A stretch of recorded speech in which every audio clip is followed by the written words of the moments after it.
Hello, everybody, and welcome to the RV Lifestyle and Repair Club, our live event. I'm your host, Dave Solberg. I just got a haircut yesterday for this event, so that's why this is looking like this. We have had just incredible rains here up in northern Iowa. Luckily, we missed the tornadoes and so forth, but I've seen a lot of posts of motorhomes, travel trailers, fifth wheels have gotten blown around pretty good, so hopefully none of you have had that issue and everybody's safe, and now it can we got a great Memorial weekend coming up. I would like to say thank you to all our veterans that are out there. Thank you for your service, and remember the ones that aren't here. So with that, we're going to start. We've got a couple that came in early. We have May 9th that Terry has a 2023 Nash 24M camper, and he wrote in two questions, but they're the same subject. He wants to know maintenance on a generator that uses propane, and the second one says he's got an onboard propane generator. Is the maintenance on it similar to a gas? And one of the things that they say with the gas onboard generators, you should run it once a month under load for 30 minutes. It will get the varnish out of the carburetor in it, and that's a big problem with the way the fuel today is being I can't even remember what you call it now. Made, okay, lack of a better word. I'll remember it at some point. It starts with an R.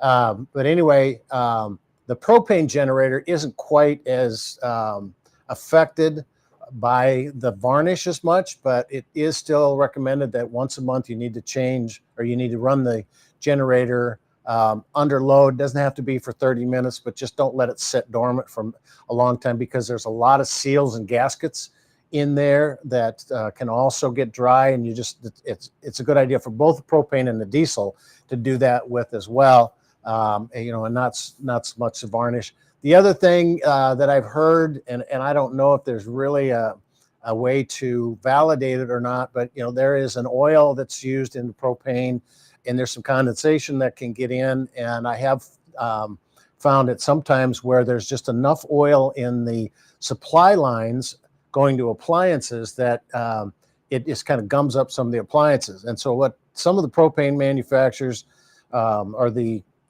generator manufacturers are claiming is that by running that generator, it'll just keep cleaning that stuff out and making sure that you get the good propane coming through it. So as always, make sure you change your filters, make sure you check the oil, change the oil when necessary. And I do recommend using the Awning products, mostly because the filters, air cleaners, all that kind of stuff has the right elements inside. You start looking at knockoff brands, and it's not worth it for the few pennies that you really save on that stuff, to just so knowing what you get. So I am a big advocate of using the Awning stuff in the Awning generators. So the next one we got coming in is from Drusilla, and I think that's a misspelling. I think it's Dracula, because when I first looked at it, I went. So she has I'm guessing, I have a 2019 Flagstaff Superlight. On my roof is a soft spot between the air conditioner and a vent. I can see a seam there. When I turned on my air conditioner for the first time at the beginning, all season, it smells musty or like mildew. Does this mean I have a leak? How do I find out if so? So I'm guessing your Flagstaff is going to have some type of a rubber membrane. We've done these before. This is EPDM. It doesn't matter the style. There's EPDM, there's TPO, there's what they call PVC even. It's like extreme ply. This is what would be a TPO. Dicor calls theirs Diflex, but it's very similar to that. And so what you've got, most likely, if you see a seam, these come, some of them come in 8-foot rolls, 8 foot wide, and whatever length rolls. And some of them come in shorter ones, so they're going to have to do a seam across there. So if you see a seam running on that means somewhere they've butted up two pieces of the rubber membrane on here, and they've done a vulcanizing type of a patch or adhesive to it. And if you got a bubble, it's very possible it could just be an air bubble. That is the sealant under, or the adhesive underneath has let go, or there's particle board and it kind of flakes a little bit and there's a little bubble into it. It's very possible that it could be a leak. I don't know that the mildewy smell, musty or mildewy smell at the turn on of your air conditioner is going to be that, unless your air conditioner is not sealed properly to the roof. So your air conditioner sits on top of the roof, and I'm assuming you got either a Coleman Airxcel or a Dometic, and underneath the air conditioner is a foam gasket. And then inside you've got 4 spring-loaded bolts typically, and those need to be torqued down once a year just to make sure they're nice and tight and it's pinching that seal, that foam gasket. And so if that is loosened up a little bit, you could be getting some moisture that's coming into that area, and then that would draw that in a little bit through the air conditioner.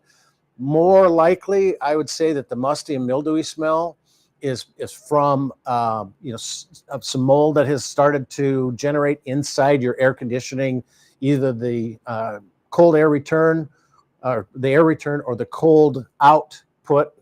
And the way the air conditioner works is that when the air conditioner starts up, calls for cooling, the fan starts up, the compressor starts compressing the liquid in there.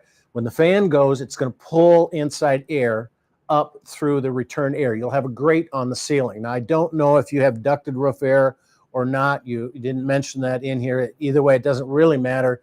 But it pulls it up, pulls it through the evaporator coil, which is the front coil. And as that coolant gets heated up and flashes in that, it pulls hot air and moisture. So warm, moist air out of that air that's being brought up inside. There's a drip pan right at the bottom of it that it's supposed to go out to the drip holes, and then condensation goes outside, and then the air shoves back inside. Now, if you have the evaporator coil and all that system is closed, so you shouldn't have any outside rain or anything like that affects that. But if you don't have good ventilation coming out of it, a lot of times I've even seen where when you pull down the air conditioning intake shroud or cover, that there's a lot of open gaps and metal that's sitting, just out in the open. And I don't think RV manufacturers do a very good job of sealing that. I have seen several cases where when you pull that down, especially if you got a ducted roof air, they send the roof air conditioner just like it would in a normal RV that blows right down from the top, like we call a window air, or a ducted one. It's all opened up, and then they send a diverter with it. And a diverter is just a long piece of a insulated, or kind of almost like a fiberboard piece that is supposed to be installed. It's got to be cut to the length, the exact size of yours, and then they're generic. So they're going to be long. They got to be cut, and then they got to be inserted, and they got to be taped in there. And I've seen many, many units locally here that that diverter has either blown away or actually covered the vent, so it's not even getting to the vent, and it just sits and circulates. And then you get more moisture in there, and it's not getting out through. So open up that area. And there's even a product now called RV Airflow that is a styrofoam curved customized piece that goes up in there that'll help make the air go a lot smoother through the ductwork, but also then seals up all those areas where it can get out to. But the more open metal you have, like the air conditioner itself, the sides of it, some of them use a metal ductwork. That's going to create some condensation, and that's going to sit and develop some mold. And when you fire up in the spring, you probably don't have any moisture in there, but you could have some mold and mildew that's built up. And then once it gets going, then it's going to bring it through the inside. So first thing I would do is I would check those bolts, make sure it's nice and tight. I would pull, you've already got the shroud off there. Look at those areas. You may have to take some HVAC tape, which is that silver foil tape. You can get it at any hardware store, home improvement store. If you've got a diverter, make sure any place you see a gap up there, other than the ductwork that's going to, of course, cover that up. any place you see metal exposed, just put some of that foam tape over that, and that'll keep that from really help reduce the condensation inside. The other thing I would do then is go look at that bubble you have on the outside of it.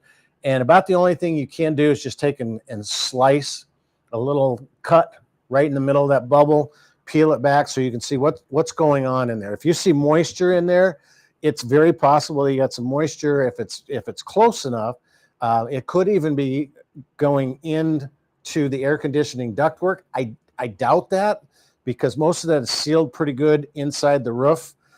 So it might be two different things, but once you slice that open, you pull that back, you should see what's going on under there. If it's just a plain, bubble in there, you don't see any moisture in it, then you're fine. If it's moisture, you got to make sure you let it dry out. And then when you go to seal this back up, I would recommend, depending on the area of the country you're in, you can just use EPDM or a TPO patch. Some people like to use Eternabond. The one thing you got to remember about Eternabond is if you're in areas of California or places where you get some really hot beating sun down it, that Eternabond tape will dry out. It'll start to peel and crack, and it's not really good in those areas. We don't see it much in the Midwest. We have a lot of people who use it, love it. I've put it on several different units, and years later, it's still good. But I do know I work a lot with Dustin out at California RV Specialties and the RVTravel.com, and he said the Eternabond out there is a no-no. They have tons of problems with it, and then they can't get all the flaky stuff off. So it's probably better just to use a good lap seal product like the 311. We've talked about these several times. The Dicor stuff. These are meant for fiberglass and rubber. You can look at them and see what they are good for. And I think the 311, the last I looked at, it's fiberglass rubber material. So just make sure you get the proper stuff. You can't just do silicone on everything. You can't just go down to you see it? What? Turn it the other way. I'm getting coached here. It's $24.35 if you want to know that. This I got at Litson's RV in Forest City, Iowa. It's a Winnebago dealer locally, so you can find them at any dealership, find them online and so forth. So that's what I would do with the air conditioner. That musty smell, then you're going to need to get in there and try to clean that out. I use a little bleach solution, just a couple ounces of bleach in a gallon of water, run it through there, and you should be able to get it out. There are some mold and mildew products that you could spray on there that will do the same thing. And if your evaporator coil is really dirty, then you will want to just take and do a real quick spray with the foam cleaning. There's an evaporator coil foam cleaner. You don't have to go in with a hose or all that wet, because that stuff's all going to go back down into your RV. Okay. So Nancy has what is the best way to get black streaks and stains off a fiberglass roof on an RV? There's a couple products, and I've always been a real big advocate for Dawn dish soap, the blue dish soap. And just recently, and I've had several people say, well, it's going to deteriorate the wax if you got on the sidewall. Well, you probably don't have any wax on the roofs. The Dawn dish soap, in my opinion, is one of the best things for getting the black streaks, tar, that kind of stuff. It got oil off of ducks in Alaska. But just recently, I came across a gentleman locally here that does ceramic treatings and coatings. And I also had a person write in and ask, well, what do you recommend for washing ceramic coatings? And can you put a ceramic coating over decals? And that was a great question, and I've gotten this from the decal manufacturers. Phylon just recommends a detergent, but this ceramic guy that we got the product put on my wife's new car. It was easier than arguing, and so I have never been a huge fan of the aftermarket treatments for the carpet and for the fabrics and all that kind of stuff, but each to their own. And she just got an Audi, and And we did it locally. We didn't do it at the dealership. And after researching with this guy, I was impressed. And I asked what to clean it with, and he said, do not use anything but he's got Meguiar's, which is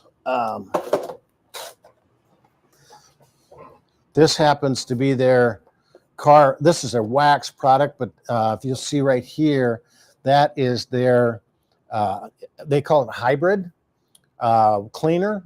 And I would not use the this one's a car wash. There's a wash and a wax, but that's a car wash. That is the safest. It will not deteriorate. And he said that if you use Dawn dish soap on a ceramic coating, it will just eat away every single time you do it, layer after layer. And he had a car that he put $1,000 ceramic treatment on, and it came back 8 months later, and he's got a guarantee on this or 6 months, excuse me. Every 6 months you bring it back in and he does a refresh on it. And it was just completely dull. And the guy used Dawn dish soap and completely eliminated the ceramic coating on it. So I was a little bit of a believer. He says that Meguiar's is the best. Actually, it's one of the best. We will be hopefully offering a product. He buys a bulk product that we're going to look at doing like an 8-ounce or a 16-ounce version of it. And all you need is a small little squirt inside of a bucket. And he recommends using a foam cannon. So that's what I washed my wife's car with this last weekend. And I tell you what, it was slick. It really worked nice. That thing shines like I've never seen a car shine before. And I'm a car guy. My father-in-law was a car guy, and he knew the products. He didn't like Dawn dish soap, but anyway. So I would say in the roof, I would go ahead and either try the Meguiar stuff here. I don't know how well it works on black streaks, but if you don't have, your roof's not going to have a wax anyway. And so I would say make sure you wet the side of your rig down continuously and use a little Dawn dish soap on the roof of that. And and keep rinsing that sidewall off so it doesn't do anything to it. And you should be fine with it. But I have used Dawn for a long time. I am going to get some of the this bulk stuff that he's got, and we're going to do some testing on it, do some videos on it, and we'll post some product reviews, and then hopefully we'll have it in the store here for a little bit for you to get something that we know is safe. What is the best way? So Nancy also said we are about to flush the pink from our 2022 Renegade Vienna and from the freshwater system. After we drain the pink and flush the system with fresh water, is it okay to put 2 to 3 ounces of bleach when filling and let it set for 12 to 24 hours before we flush again with the fresh water? And that's what I do to get that bleach, the pink stuff. Seems to always leaves a little kind of a sugary coating in there. I don't really like that. So I like to run 2 or 3 ounces of bleach in there. I have had people that say, well, bleach is bad for the environment. It's bad for septic tanks. It's bad for drainage systems. I have checked with the Department of Natural Resources. I've checked with my local sewer department, did videos for them for many years. And that's one of the things I asked them about it. Bleach in a 2 to 3 ounce concentration in 40 gallons of water is almost a sneeze. It's almost non-existent. So they said it's not a problem. It will not affect anything. If you are a little bit leery of it, I would recommend, here it is.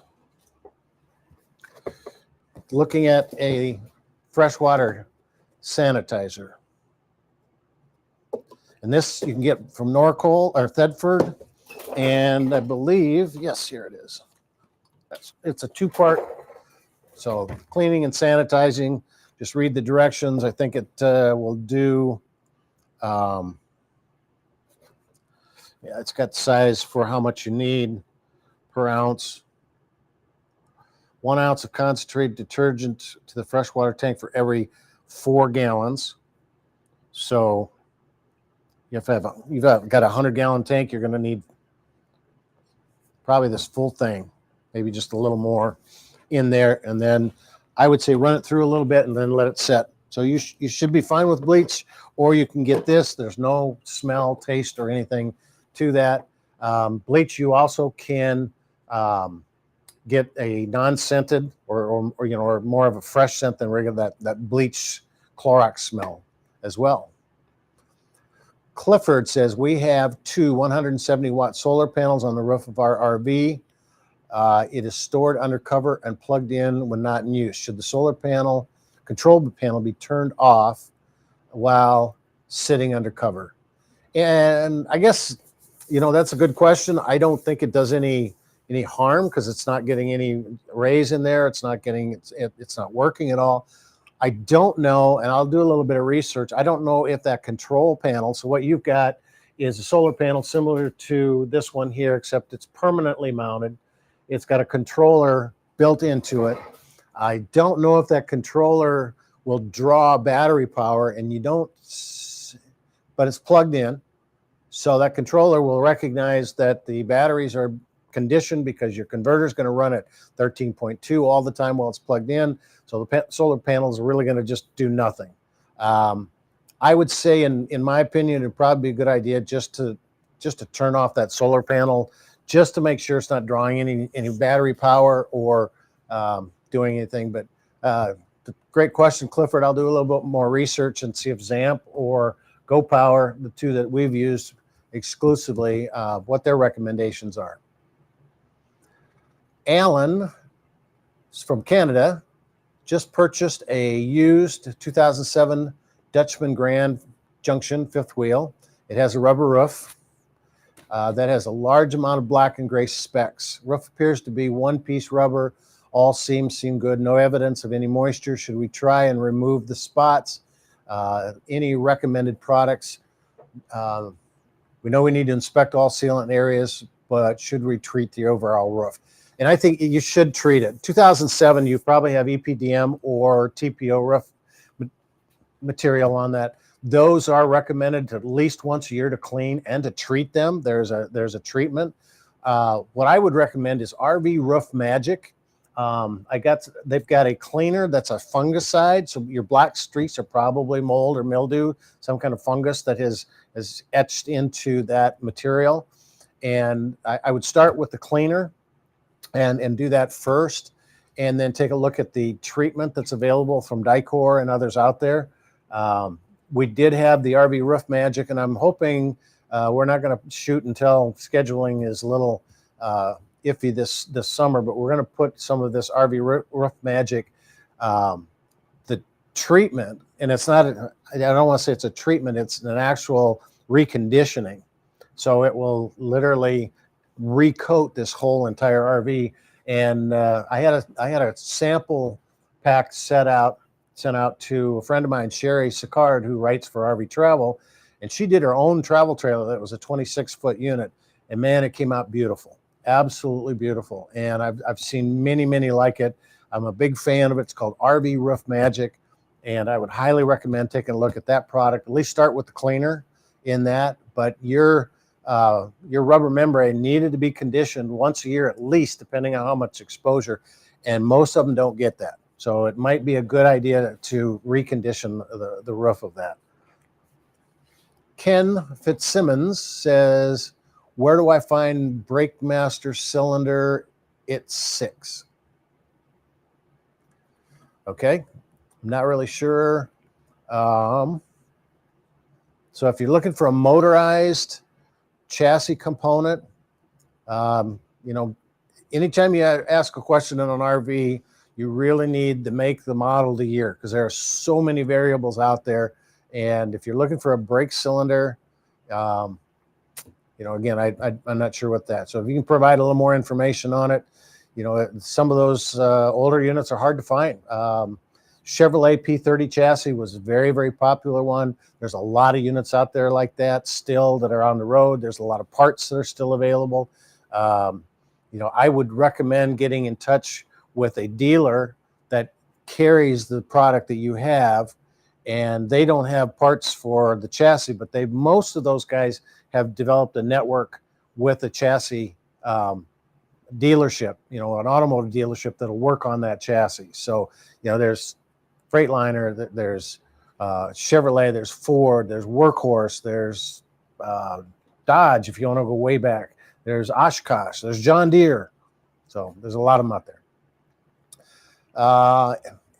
AKO says the house battery tray, not the connectors, keeps getting sulfuric acid mounds. They're using interstate lead acid batteries. 2022 Country Star diesel. An RV friend said it's not unusual. It's not unusual. I had to do that. For the lead acid batteries to do that. As the coach moves around, the liquid contents can splash out. I do read about sulfuric acid being a sign that the batteries are cracked or needing replacement. Is this a problem or not a problem? So you've got flooded lead acid batteries, which are basically, it's a battery that has, you didn't say whether they're 6 or 12, but they got cells, and each cell has lead plates in those, and they've got acid then that is covering those lead plates in those cells up to the top of the plate. When you are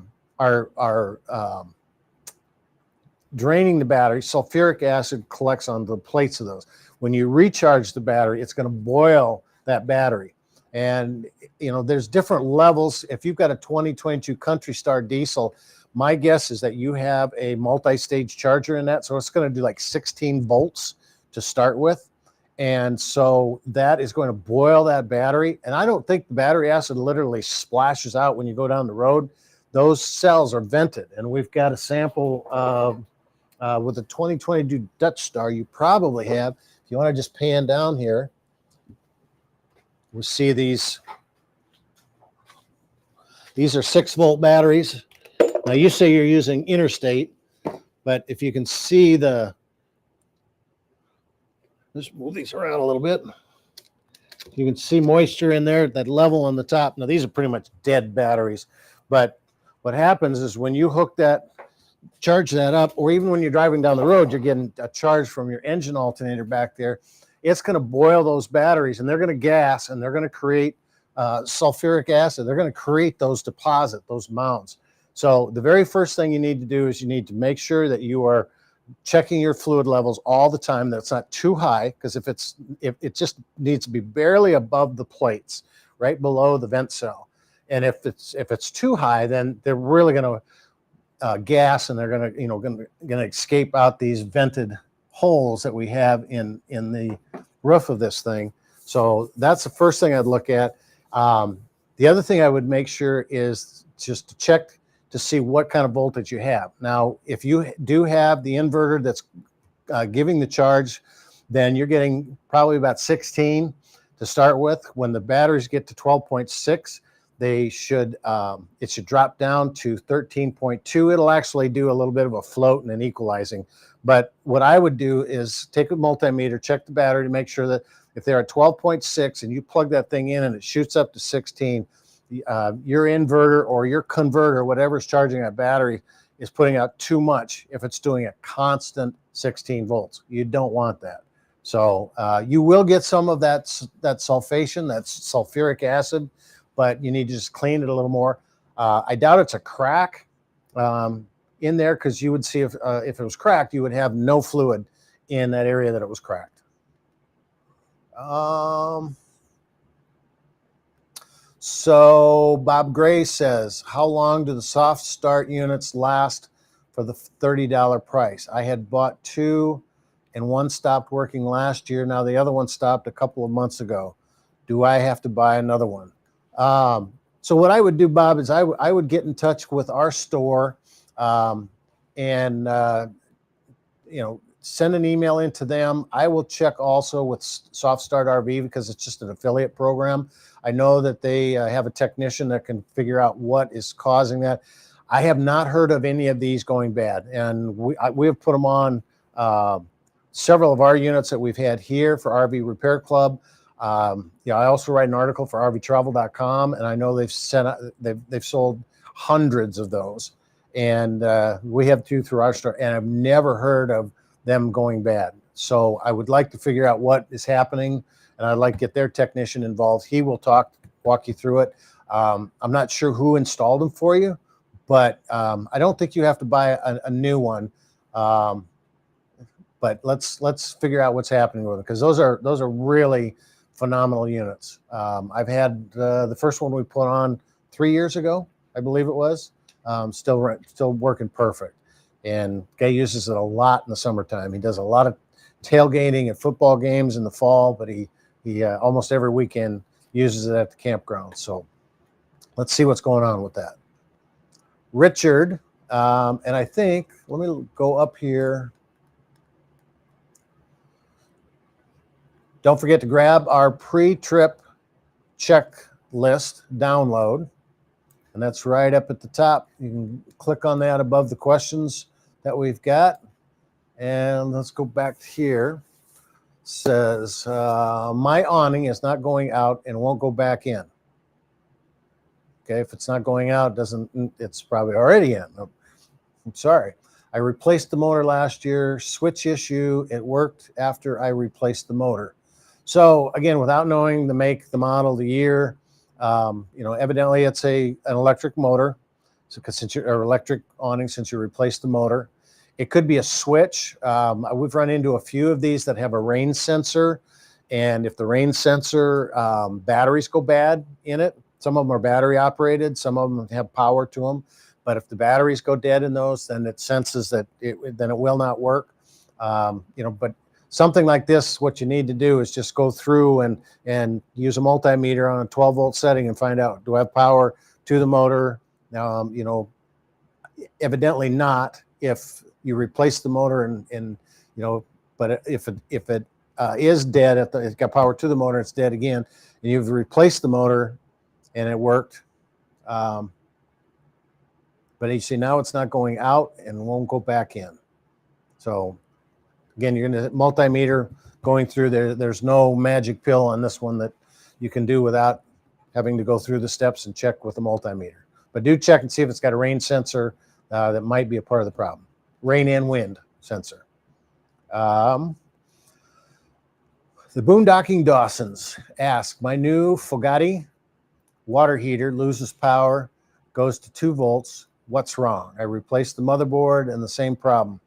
Got a low voltage rating. As soon as it hit the motherboard, we replaced the motherboard and same issue. We are plugged into 30 amp power. One of my batteries is bad and needs replaced. Do you think that is the problem? Is low voltage protection maybe? I'm plugged in. I don't think it's the battery issue, only because when you're plugged into Shoreline Power, you should have 13.2 volts coming off your converter, whether your battery is bad or not. And, I don't trust motherboards when they say 2 volts or anything like that. It might be, but the thing you got to get back into is, let's get a multimeter and let's find out, first of all, when you're plugged in, do a 13.2 at the batteries. Yes. Okay. So we know our converter's good. Everything's working there fine.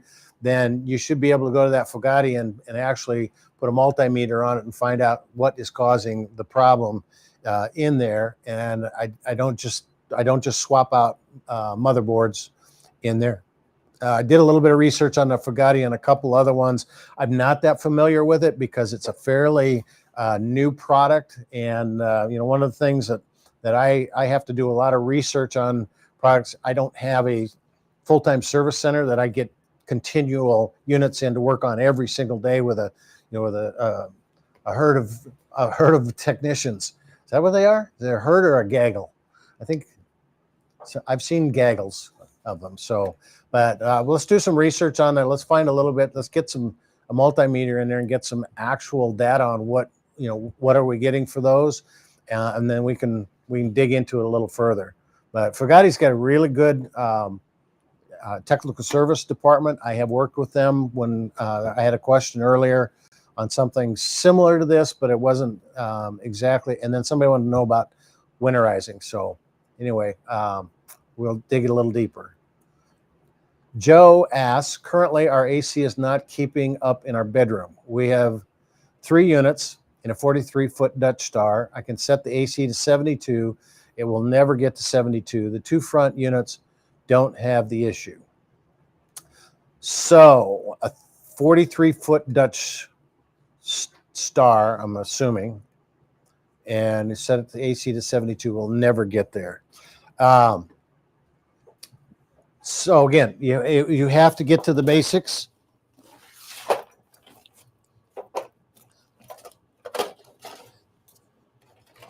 The number one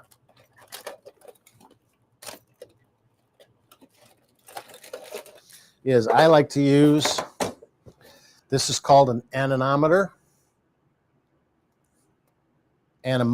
excuse me. And what this does, we'll turn this on. But batteries are dead. I've had this at many shows over the course of time here, and it is, yep. Make sure. Get one of these with good batteries. And what this will do is it will tell you both the air flow speed and the temperature. So the way that the air conditioner works is it, like I said before, it starts up, it pulls in warm, moist air from the inside the coach. So the first thing I want to do is I want to find out what is the temperature of the air I'm trying to draw in inside that coach. And back in the bedroom, you could have air that if it's 95 degrees back there and you're trying to pull that air in, it'll only do about 16 degrees. So you're not going to get to 72 unless you have some kind of a way to get that air moving out of there, some cool air from the front, whatever. So what is the air that's pulling up? What is the fan speed that's pulling up? The typical fan speed of that air conditioner, and I don't know if it's ducted in the back there or not. I'm assuming it is on a 43-foot Dutch Star, that most of them have ducted roof air conditioning. Then, what is the air speed, airflow coming out of that vent? It'll vary to 300 to 400 CFM. That's kind of what they're looking at. And what's the temperature coming out of it? Now, if you're pulling up 80-degree temperature and it's going through and you're shooting out 80-degree temperature, then your air conditioner's not working. Something's wrong in the inside. We've got an issue, then we have to look further into it. But get your numbers to start with.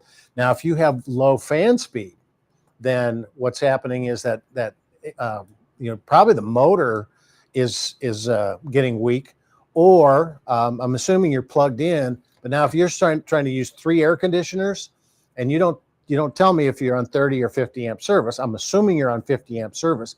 You should have enough, but go look and see if you have a surge guard, some kind of a surge protector that tells you what amp draw you have. You may not have enough power to run all the stuff in there, 3 roof air conditioners, your refrigerator, everything else that's going on, your converter, all this kind of stuff. And that back air conditioner might just be having an issue. So maybe you have to turn off a front air conditioner and see, am I getting better fan speed out of it? Because if I don't have good fan speed in it, I'm not going to be able to flash that and get it to work. The other thing I look at then too is, if have you checked the filter that's in there? So that may reduce airspeed as well, and just make the amp draw higher and everything in it. Is the evaporator coil clean? You can see all that just by pulling that return air off and looking right up in the inside of it. Make sure all that stuff is clean up there. Otherwise, it's not going to flash it. It's not going to work. And then look at how is the airflow coming out the return air to your ductwork. And like I said before, you've got one of these diverters in there that may have come apart, and so it's just spinning within itself. And it's not, the cold air is sitting here, and you're not getting the cold air back into the vents that are supposed to be going down. So by taking this and knowing what your fan speed is, what your temperature is on each one of these things, you kind of start to isolate that, okay, here's what's happening. And, it's very possible then, but, it's, you didn't say what year, 23-foot Dutch Star. So it may be that rear air conditioning compressor's getting weak, and it's just not flashing as well. I doubt that. I think you'll find once you start getting in and looking at those specifics in there that it's going to be a lot easier to isolate that. Okay, I see that, and I do see where that diverter and that inefficiency in that chamber is not allowing that air to get to where it's supposed to be, and then you're constantly fighting. One other thing that I have seen is that sometimes in a different part of the rig, wherever you're at, if that ductwork is right up against the top and it's not insulated real well, you might be fighting some really hard, ambient temperatures on that roof. And that's the other thing too, is the more information you can get.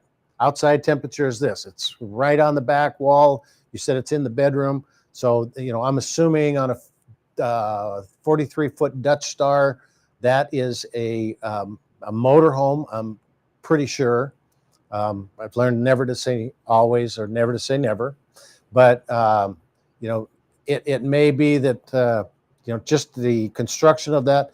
Sometimes I see it more in fifth wheels because the air conditioner on the bedroom is up in the front, up on the top. And, there's a little less insulation sometimes in those. So there's a variety of things. But I think if you start to isolate it, you will see that. Dan says, when sanitizing the freshwater system using bleach, is the concentration used 2 to 3 ounces per 40 gallons? Can this go through the water heater, or should I bypass the water heater? I just use, I think on the bleach bottle, I wonder if I got one here. You know what, Angie, I've got one right behind that computer. You want to grab that? There's a bleach bottle back there. See that apple up on the shelf? Way in the back, there's a bleach bottle behind it.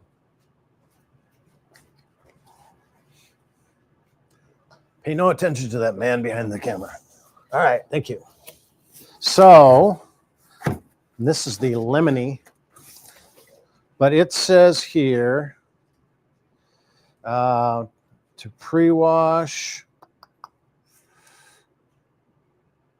floors, tiles, bathtubs.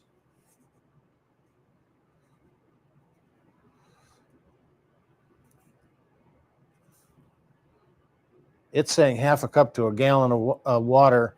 That's to clean surfaces. So I would not do that. I generally, I'm pretty much in one of those gluggers, I call myself. When somebody says, how much do you use? I say, well, I glug. So probably 3 glugs. I would venture to say if you did about a quarter cup, maybe even less than that, to 40 gallons, you should be okay. And that might even be a little more than 2 to 3 ounces. I don't know how many ounces in it, but 2 to 3 ounces, you should be absolutely fine putting it in there. It will not hurt the water heater. So you don't have to bypass the water heater. I think it would be good to clean that out as well. Now, one of the things I would also recommend that you do is once a year, when you talk about the water heater, when you go to drain that water heater, if you look up here, this is a typical water heater. And Angie can scroll over and take a look at this. Here's the drain plug on the bottom of this. And when I go to open that up and drain this out, I still have about 2 inches of water on the bottom of that water heater. And so I'm going to get calcium, rust, lime. I don't get it all out of there. And so I really want to clean that out every time I drain that unit. And you can do it with just a wand like this. Now, I don't recommend this one. I had this one originally, and I've had a couple of our readers that have written in and said that this actually blew out when they were trying to clean this out. So I would look at the Campco version that has a screw-in one. It's a lot beefier. It's a much better design than this one is. So this one's just this one hasn't done it. I've used it probably a half a dozen times, but I have heard of it happening. So I'm going to get one of those new ones here. Wintertime, we don't do a lot of cleaning out water heaters, but put this onto a garden hose, get it into that bottom, and just let it gurgitate and get all that stuff out of it. Then seal it up, put in your bleach, and you should be able to sanitize it and not have any problems with it. Richard said, I think you skipped my question. Okay, I'm going to go back, Richard. Boondockers, Joe, guest, Richard. Hey, I did. Okay, thanks for telling me that. So the next question, no, just kidding.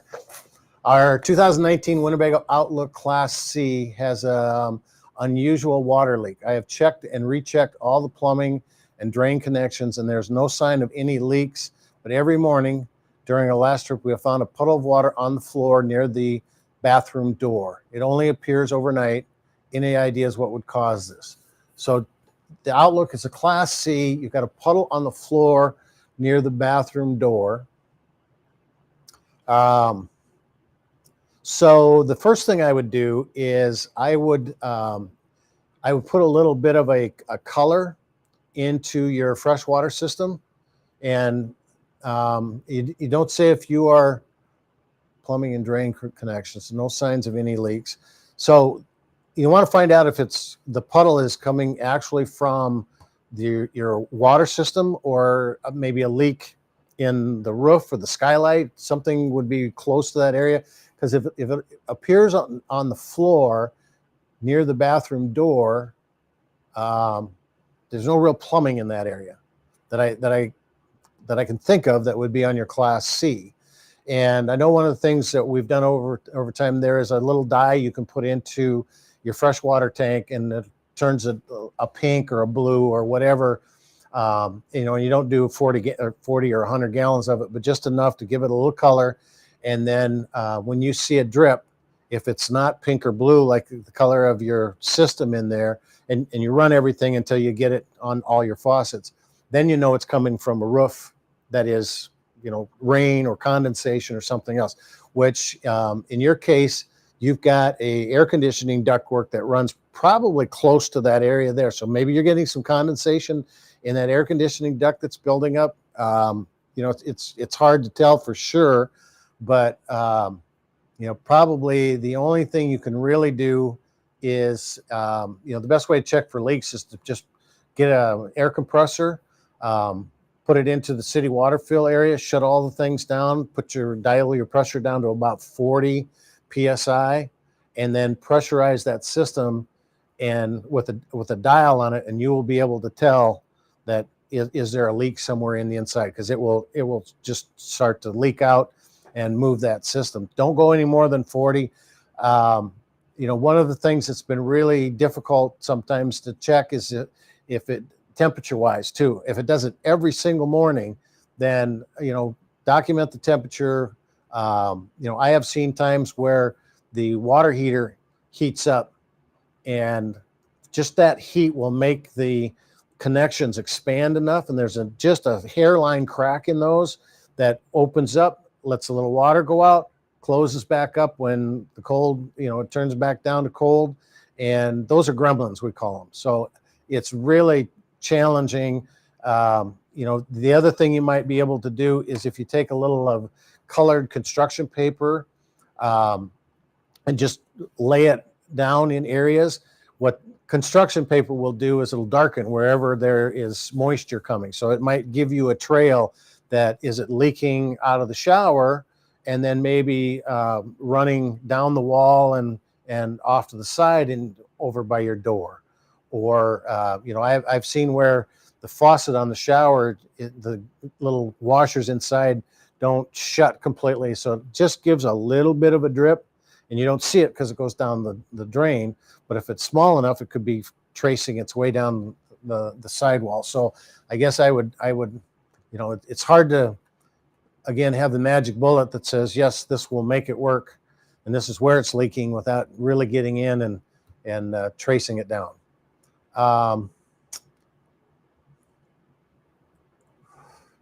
Okay, so Alan says 2007 Grand Junction Parallax model, 55 amp converter, does not appear to be outputting any 12 volt or 12 volt fixtures or batteries. External fuses seem okay. Getting meter to run OHM continuity test. Have researched that the 12 volt portion may have a slow blow fuse in size. Debating on trying lithium batteries. Have been told that would need to upgrade the charger portion by one person. Another one says if you add solar, that the solar charger will charge lithium tops. Okay, so there's a lot of questions going on there. I mean, the first thing I would say is that it does not appear to be outputting any 12 volt to the 12-volt fixtures or batteries. So if you have a Parallax model, 55 amp converter, you're plugged into Shoreline Power, you need to take a multimeter and go to the batteries. This should be putting out, now this is a WIFCO, so it's totally, it's not totally, it's a little different version of it.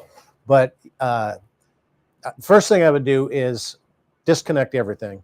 But not everything. Just make sure you're not plugged into Shoreline Power. Make sure your battery disconnect switch is in the closed position, meaning your batteries are connected to everything else. It's not like pulling apart. Check your batteries. What are the conditions of your batteries? 2007 Grand Junction, they are not original batteries in it. If somebody put cheap ones in there, so check the condition of your batteries. If they're 12.6, they're fully charged. Then plug in your Shoreline Power, and you should see that run up to 13.2. If the batteries are low, it'll run up to 13.6. That will tell you your charger is working. If you're not getting any 12 volt to the 12 volt fixtures or batteries, you know, that's the first step, is that charger is going to give you a charge to the batteries. Your batteries then are hooked to your distribution center that